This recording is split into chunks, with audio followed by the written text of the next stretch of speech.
மத்திய கிழக்கு நாடுகள்ல போர் பதற்றம் என்பது ஏற்பட்டிருக்கு.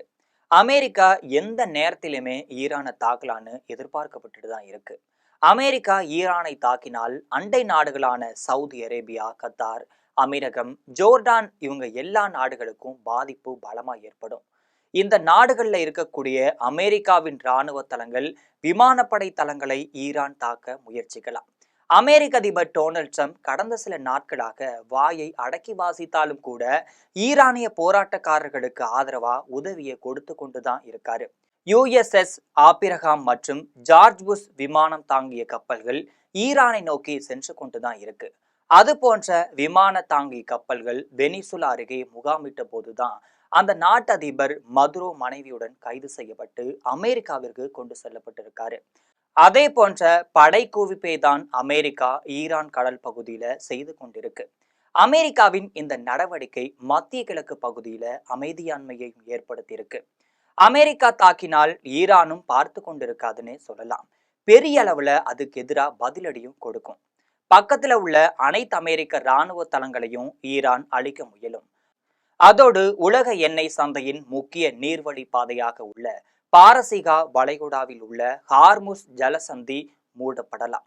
உலக கச்சா எண்ணெய் விநியோகத்துல சுமார் 25%, அதாவது கிட்டத்தட்ட தினமும் சுமார் 20 மில்லியன் பேரல்கள் இந்த குறுகிய நீர்வழி பாதை வழியாக கொண்டு செல்லப்பட்டு இருக்கு. இது உலகின் மிக முக்கியமான போக்குவரத்து பாதையாக கருதப்படுது. இந்த பாதை மூடப்பட்டால் அது பெரும் பிரச்சனையும் ஏற்படுத்தும்னு சொல்லலாம். இந்தியா, சீனா போன்ற நாடுகளுக்கும் பெரும் பாதிப்பாகவே அமையலாம். அதோடு அமெரிக்கா ஈரானை தாக்கினால் நமது அண்டை நாடான பாகிஸ்தானும் பெருமளவுல பாதிக்கப்படலாம். ஈரானுடன் பாகிஸ்தான் 900 கிலோமீட்டர் தொலைவு எல்லையை பகிர்ந்து கொள்கிறது. எனவே ஈரானிய அமைதி நிலவுவது அந்நாட்டிற்கு முக்கியமானதாக தான் இருந்துட்டு இருக்கு. ஏற்கனவே இந்தியா நிரந்தர எதிரியாக அந்த நாட்டிற்கு இருக்கு. அதோடு ஆப்கானிஸ்தான் நாட்டை தாக்க அமெரிக்கா படைகளுக்கு தங்கள் வான்பரப்பை அனுமதிக்காததால அந்த நாடும் பாகிஸ்தானுக்கு புதிய எதிரியாக தான் மாறியிருக்கு. தலிபான்கள் பாகிஸ்தானிற்கு வில்லனாக மாறி நிற்கிறாங்க. அமெரிக்கா ஈரான் மீது தாக்குதல் நடத்துச்சுன்னா நட்பு நாடான தங்கள் நாட்டு விமான தளங்கள் வான்பரப்பை பயன்படுத்த அனுமதி கேட்கலான்னு பாகிஸ்தான் கருது. அப்படி அனுமதி கொடுத்தால் ஈரானும் பாகிஸ்தானுக்கும் எதிரி நாடாக மாறிடும். அனுமதி கொடுக்கவில்லை என்றால் அமெரிக்காவிற்கு நெருக்கடி கொடுக்கும். அதாவது ஒரு படத்துல வடிவேலுவிடம் வேலை பார்க்கும் இரு பாதுகாவலரிடத்துல சண்டை வரும். அப்பதான் வடிவேலு காலில் போட்டு இருக்கக்கூடிய செருப்பை வாங்கி உன்னை அடிப்பேன்னு ஒருவர் மற்றொருவரை பார்த்து சொல்வாரு. என்னை அடிக்க அவன் செருப்பை கொடுத்துருவானா என்று மற்றொருவர் கேட்பார். முடிவில் இருவரும் சேர்ந்து வடிவேலை அடிப்பார்கள். இப்படிப்பட்ட இக்கட்டான சூழ்நிலையில தான் பாகிஸ்தான் இரு தலை கொல்லியாக தவிர்த்துட்டு இருக்கு. ஏற்கனவே ஒரு பக்கத்துல இந்தியா, மறுபக்கத்துல தாலிபான். இந்த சூழல்ல ஈரானுக்கு எதிரியான பாகிஸ்தான் நிலைமை என்னவாகும் என்று யோசித்து பார்க்க முடியாத நிலைதான் இருந்துட்டு இருக்கு. ஏற்கனவே பாகிஸ்தான் ஈரான் நாடுகளுக்கிடையே பரஸ்பரம் இரு தரப்புக்கும் இடையே நம்பிக்கையின்மை நிலை கொண்டிருக்கு. இரு நாடுகளில் இருந்தாலும் தீவிரவாத அமைப்புகள் செயல்பட்டுட்டு தான் இருக்கு.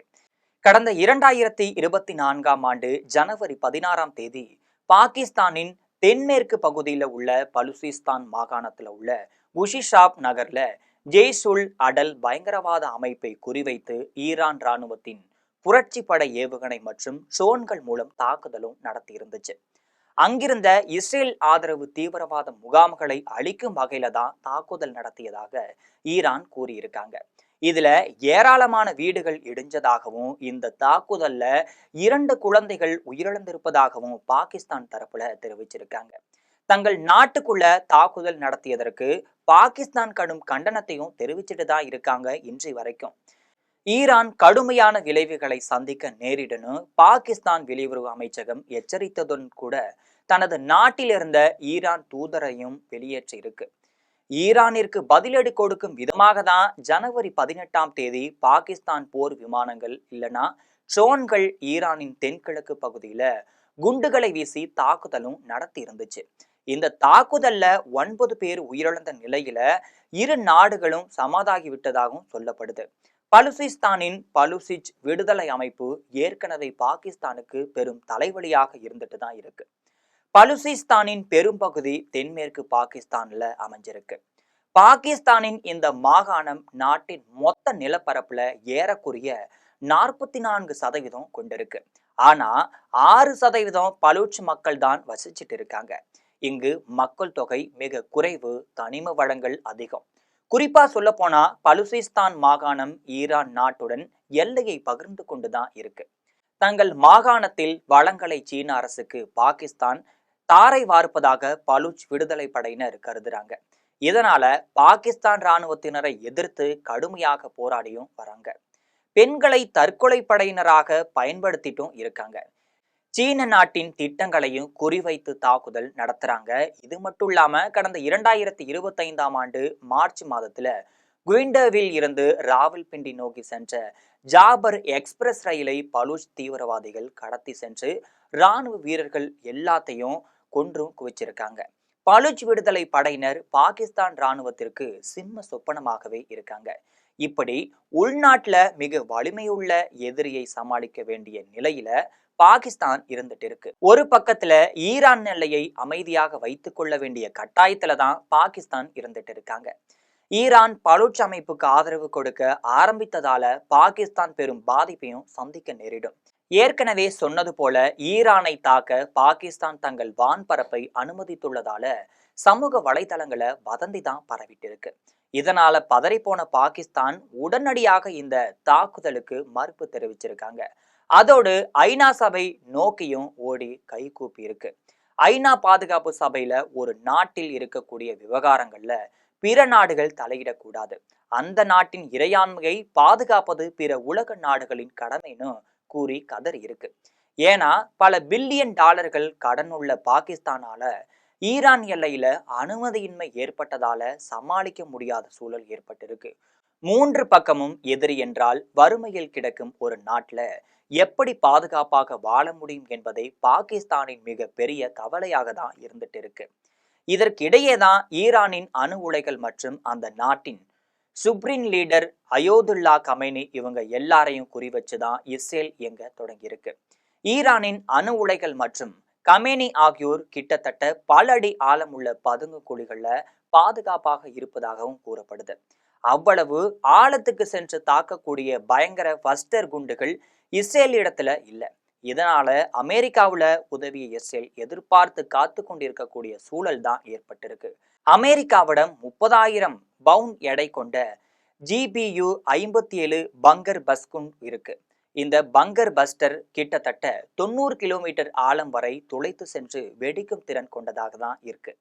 பாறைகளையும் துளைத்து சென்று விடும். இந்த குண்டை அமெரிக்காவிடம் இருந்து வாங்கும் தருணத்திற்காகவே இஸ்ரேல் காத்து கொண்டிருக்கு. அதற்கான வாய்ப்பை தான் ஈரான் ஏற்படுத்திவிடக் கூடாது என்பதுதான் அரபு நாடுகளின் கவலையாகவே இருந்துட்டு இருக்கு. அதோடு ஈரானின் இணையமும் தடை செய்யப்பட்டாலும் கூட போராட்டம் இன்றி வரையும் ஓயாமதான் இருக்கு. போராட்டக்காரர்கள் தூக்கி போட்டாலும் பார்த்து கொண்டிருக்க மாட்டோம்னு ட்ரம்ப் கொந்தளிச்சிருக்காரு. இதனால அமெரிக்கா நேரடியாக ஈரானை தாக்கலாம், இல்லைன்னா இஸ்ரேலும் அமெரிக்காவும் சேர்ந்து ஈரானை தாக்கலாம் அப்படிங்கிற ஒரு சூழல் ஏற்பட்டிருக்கு. போர் முண்டால் தங்கள் நாடுகளில் இருக்கக்கூடிய அமெரிக்க தளங்கள் தாக்க கூடாதுன்னு சவுதி, கத்தார் உள்ளிட்ட நாடுகளும் ஈரான் இடத்துல ஒப்பந்தம் மேற்கொள்ள முயற்சித்துட்டு தான் இருக்காங்க. இன்றைய காலகட்டத்துல தான் போர் என்பது ஆயுதம் ஏந்தி போரிடுவது மட்டுமல்லாமல் இணையவழி தாக்குதல், பொருளாதார தடைகள் போன்றவற்றை உள்ளடக்கியதுதான். தற்கால போர் முறை ஏற்கனவே அமெரிக்கா சைபர் தாக்குதல் நடத்தி ஈரானின் வங்கி நடவடிக்கைகளை முடக்கியும் இருந்துச்சு. ஈரானை அமெரிக்கா தாக்கினால் தனக்கு தான் பாதிப்பு நேரடியாக வரும் என்பதை உணர்ந்த பாகிஸ்தான் இரு நாடுகளுக்கிடையே பிரச்சனையை தீர்க்க போராடி கொண்டுதான் இருக்கு. ஈரானை அமெரிக்கா தாக்கினால் தனக்கு தான் பாதிப்பு நேரடியாக வரும் என்பதை உணர்ந்த பாகிஸ்தான் இரு நாடுகளுக்கிடையே பிரச்சனையை தீர்க்க போராடி கொண்டுதான் இருக்கு.